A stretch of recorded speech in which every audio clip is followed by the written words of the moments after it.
오늘은 사망은 우리를 향해 웃고 있지. 사망은 우리를 향해 웃고 있지라는 제목으로 하나님의 말씀 함께 나눕니다. 사망, 이것은 사람이 죽었다는 것을 표현하는 단어죠. 얼마 전에 저보다 조금 더 젊은 아는 동생이 작고했다는 리보를 받았습니다. 태어나는 것은 순서가 있어도 죽는 것은 순서가 없다는 말이 피부로 와 닿는 소식이었죠.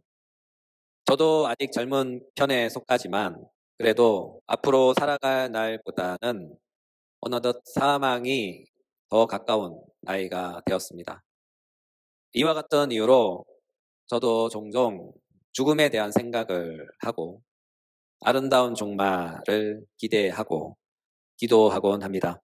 왜냐하면 사람은 누구나 사망에 대한 막연함과 죽음에 대한 두려움과 공포가 있기 때문이죠. 저만 그럴까요? 우리 모두가 그러하지 않을까 생각됩니다.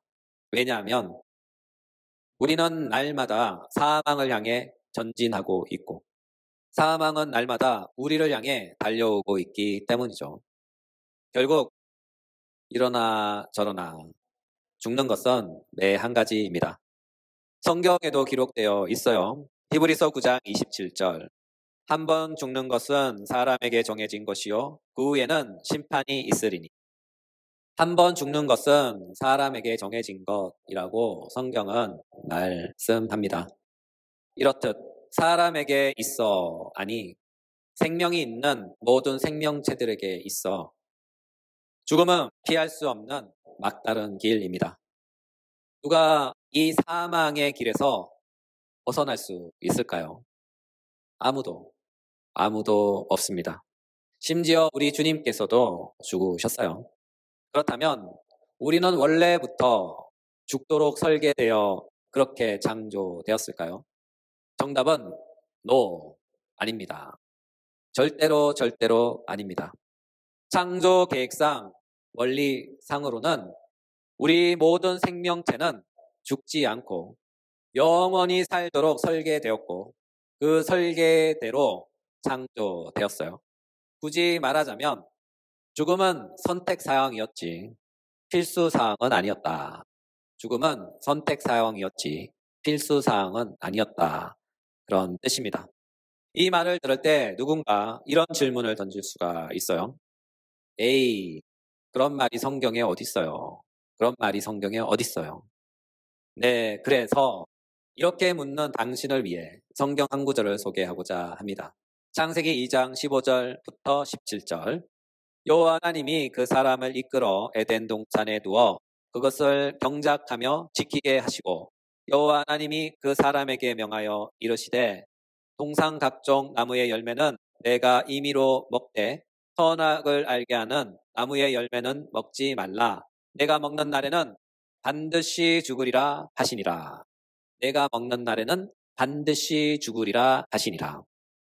이 구절 안에는 사람의 운명에 대한 적극적인 명령과 소극적인 명령이 담겨 있어요. 적극적인 명령은 선악과를 먹으면 죽는다. 선악과를 먹으면 죽는다 하는 것이며 소극적인 명령은 선악과를 먹지 않는 한 사람은 영원히 죽지 않는다. 선악과를 먹지 않는 한 사람은 영원히 죽지 않는다 하는 것입니다. 단언하면 사람이 선악과를 먹으면 죽고 반대로 선악과를 안 먹으면 안 죽습니다. 따라서 사람은 원래 선악과를 먹지 않는 한 영원히 살 수 있는 불멸의 존재로 창조되었죠. 그러므로 사람에게 있어서 처음에 태초에 죽음이란 것은 필수사항이 아니라 선택사항이었다 하는 사실입니다.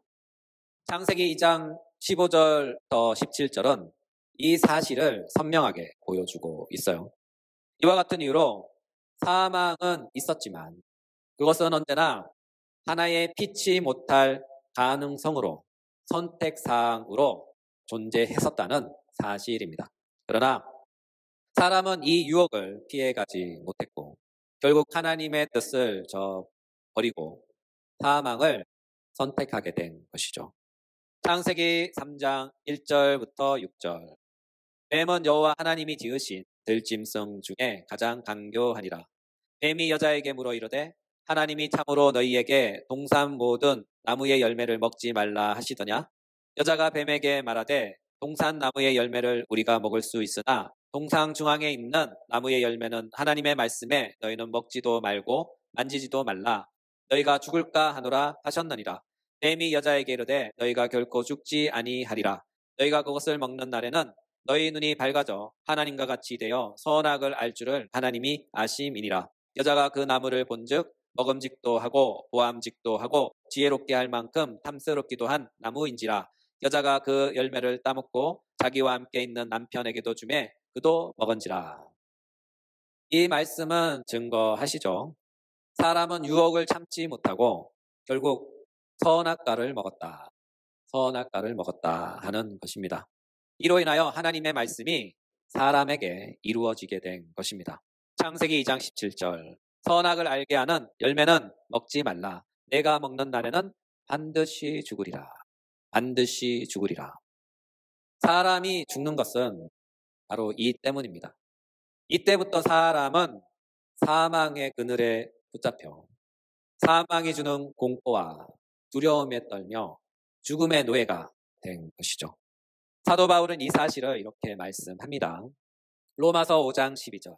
그러므로 한 사람으로 말미암아 죄가 세상에 들어오고 죄로 말미암아 사망이 들어왔나니 이와 같이 모든 사람이 죄를 지었으므로 사망이 모든 사람에게 이르렀느니라. 이 구절은 증거하시죠. 죄가 한 사람으로 말미암아 세상에 들어왔고 죄가 세상에 들어옴으로 말미암아 사망도 함께 들어왔으며 한 사람의 임한 사망이 모든 사람의 운명이 되었다고 합니다. 왜요? 첫사람 아담은 세상의 첫 인류이며 모든 인류의 대표자였기 때문이죠. 이와 같은 까닭에 한 사람의 범죄와 그 결과는 모든 사람의 범죄와 그 책임이 되는 것입니다. 이것을 신학 전문 용어로 정가의 원리라고 합니다. 정가의 원리는 이런 것이죠. A의 것이 B의 것이 되다. A의 것이 B의 것이 되다. 단언하면 아담의 것이 내 것이 되었다. 아담의 것이 내 것이 되었다. 이와 같은 정가의 원리는 유전적이 아니에요. 전달되는 것이 아니란 뜻이죠. 정가의 원리는 직접 전달되는 것입니다. 정가의 원리는 직배송되는 것입니다. 달리 말해서 아담에게서 나에게, 아담에게서 바로 너에게, 아담에게서 바로 내 자손에게 이렇게 직접적으로 그 영향을 미치며 직접 배달되는 것을 정가라고 합니다. 이와 같은 정가의 원리에 따라서 나는 그때 아담이 범죄를 범하는 그 자리에는 없었지만 나는 그때 아담과 같은 죄를 짓진 않았지만 이 정가의 원리 때문에 아담의 한 범죄가 나의 범죄가 되었고 아담에게 선포된 반드시 죽으리라의 말씀이 나에게 선언된 하나님의 명령이 된 것입니다. 따라서 아담과 나는 한 운명이었다. 아담과 나는 한 운명이었다. 왜냐하면 나는 아직 아담의 허리 안에 있었기 때문이죠. 나는 그때 아담의 허리 안에서 아담과 함께 죄를 지었고 아담과 함께 사망의 굴레 안으로 들어간 것입니다. 그러므로 아담과 우리는 하나입니다. 이와 같은 운명에 빠진 인류를 구하기 위해 한 구원자가 이 세상에 오셨어요. 바로 우리 주님이신 예수님입니다. 오늘 본문은 증거합니다. 로마서 14장 9절. 이를 위하여 그리스도께서 죽었다가 다시 살아나셨으니 곧 죽은 자와 산 자의 주가 되려 하심이라. 본문에서 주목할 요점은 이것입니다. 주님께서 이 세상에 오신 목적이 이 본문에 선명하게 진술되어 있다는 것이죠. 본문은 말씀합니다. 이를 위하여 환원하면 주께서 세상에 오신 까닭은 우리를 죄에서 사망에서 구원하시기 위해 오셨다는 것입니다. 우리 주님이 누구십니까? 스스로 계시는 하나님, 전능하신 하나님 아닙니까? 그분께서 이 세상에 오셨고 이 세상에 오신 목적은 바로 죽었다가 다시 살아나시기 위해서입니다. 이를 위하여 주님은 세상에 오신 것이죠. 만약 우리 주님께서 이 세상에 오시지 않았다면 그분은 전능하신 하나님은 될 수 있었지만 죽은 자와 산 자의 주님은 절대로 될 수 없었을 것입니다.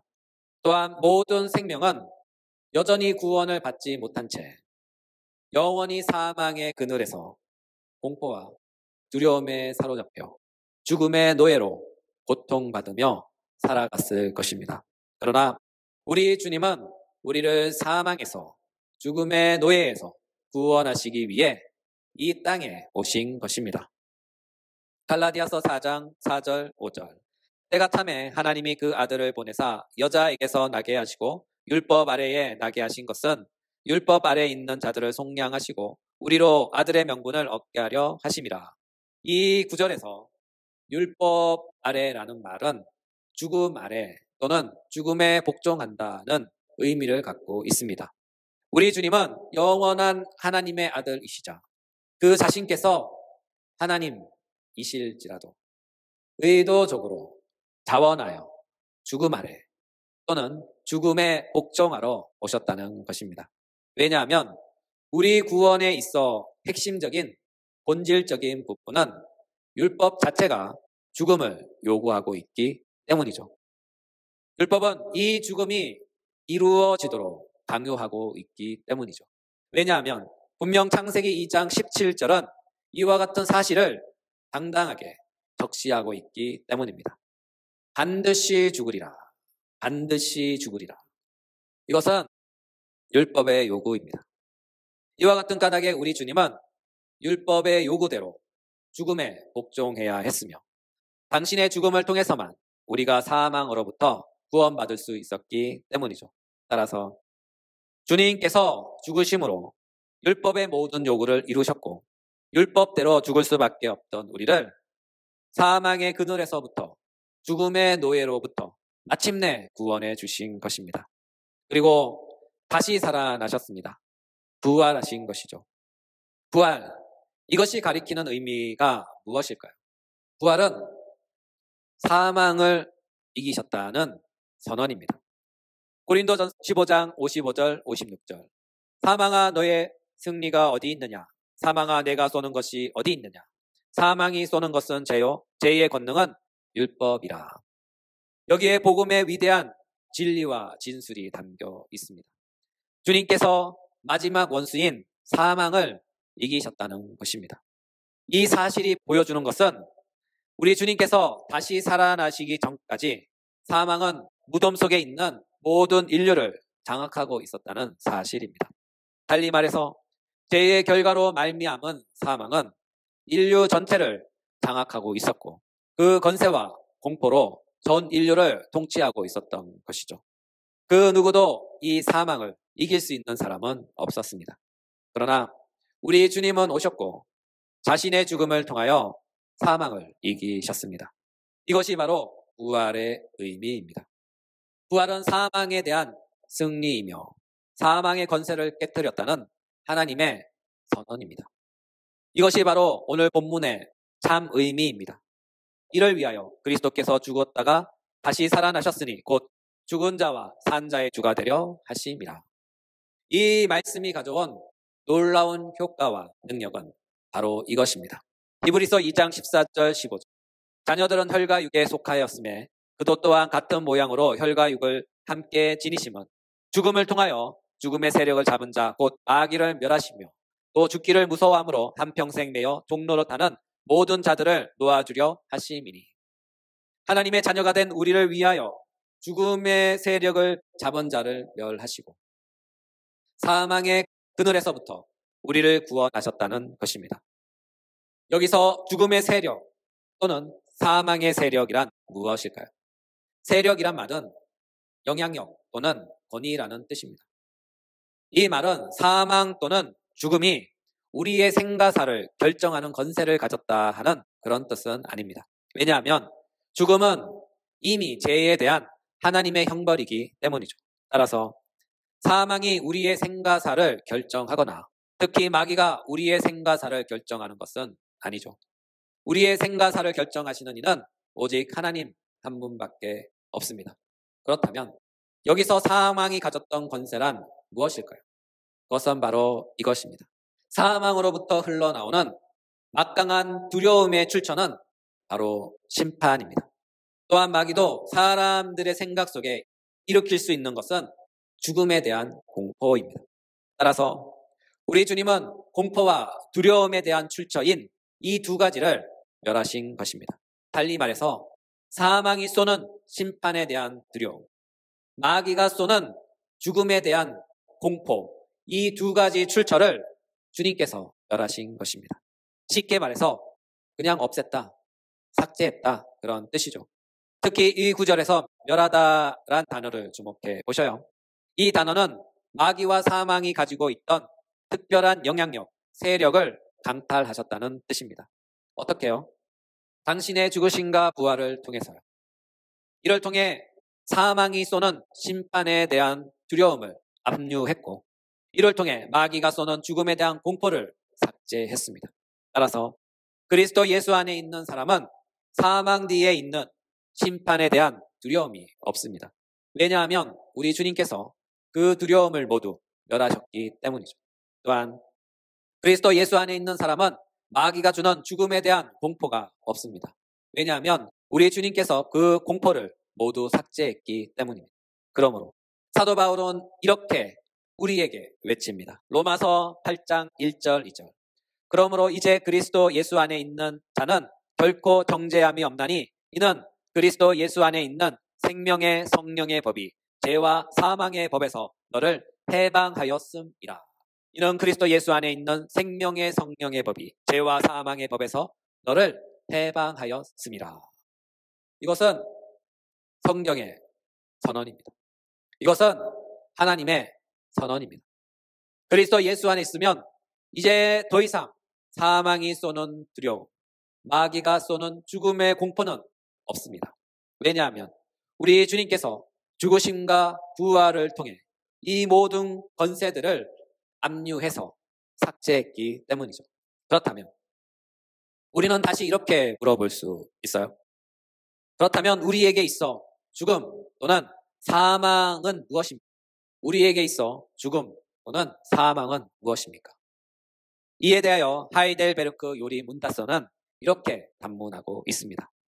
그리스도인에게 있어서 사망은 죄의 대가가 아니라 오히려 생명으로 들어가는 관문이다. 사망은 우리가 이 죄의 땅에서, 이 하의 세상에서 순전한 기쁨, 불면하는 성도들이 왕노릇하는 땅으로 들어가도록 문을 열어주는 종이다. 그는 문지기, 그는 문을 열고 우리는 영광으로 안내받는다.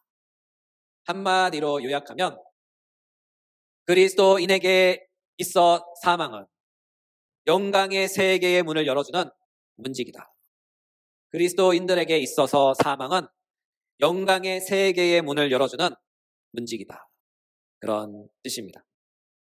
오늘의 말씀을 마무리합니다. 기독교 부흥의 역사에 있어 큰 획을 그은 D.L. 무디 목사님이 있었어요. 그분은 1899년에 갑작스럽게 병으로 쓰러져 자신이 죽어가고 있다는 것을 알았다고 합니다. 그리고 이렇게 말씀했다고 합니다. 나는 수년 동안 하늘 본향을 사모하는 향수병에 걸려 있었다. 나는 수년 동안 하늘 본향을 사모하는 향수병에 걸려 있었다. 오늘이 바로 그날이다. 오늘이 바로 그날이다. 나는 수년 동안 이 날을 고대해 왔다. 오늘은 내 개선의 날이요 대관식 날이다. 오늘은 내 개선의 날이요 대관식 날이다.